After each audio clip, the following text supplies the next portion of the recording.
Choisis la vie.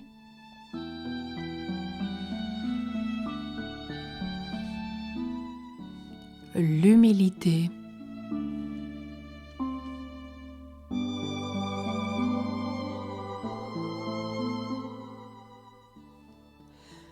Dans la crèche de Noël, il n'y avait qu'humilité.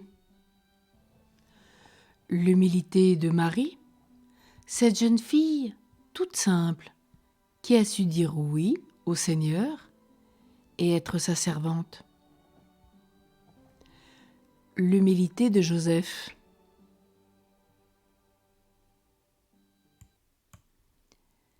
qui demeure à sa place de serviteur.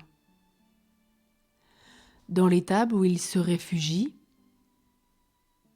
Marie et Joseph ont pour seul compagnon un âne et un bœuf.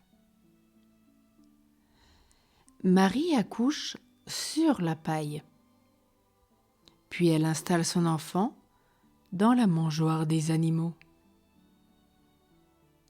Jésus aurait pu choisir de naître ailleurs, dans un cadre qui soit plus digne de sa divinité, dans une famille royale, dans un palais, dans l'or et la dentelle, ou dans un pays plus prestigieux,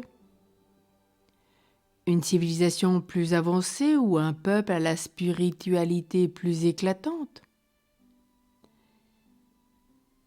Il est né dans un endroit sans confort, dans le dénuement total, entouré en fait de cours princières. De simples bergers accourus des environs pour le voir. Des mages aussi sont venus.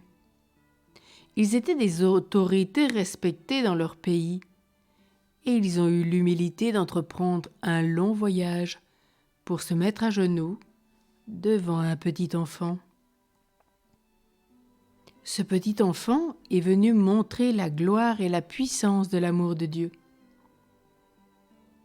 En face de cette humilité, il y a l'orgueil d'Hérode, qui veut rester le seul roi et qui n'a rien compris de la royauté du Messie.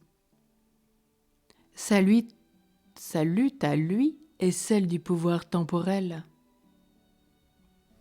Alors aujourd'hui, en ce matin, à quelques jours de Noël, en ce premier jour de la neuvaine de Noël, choisissons l'humilité de la crèche, faisons de chaque jour de notre vie un Noël renouvelé.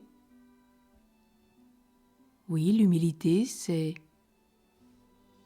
humour et amour. Merci pour cette grande humilité. Merci de la choisir. Et en ce premier jour de cette neuvaine, tous ensemble, demandons la grâce de préparer la crèche de notre cœur, de désirer vivre simplement, cœur à cœur avec Jésus, en toute simplicité. Voilà une grâce pour cette neuvaine.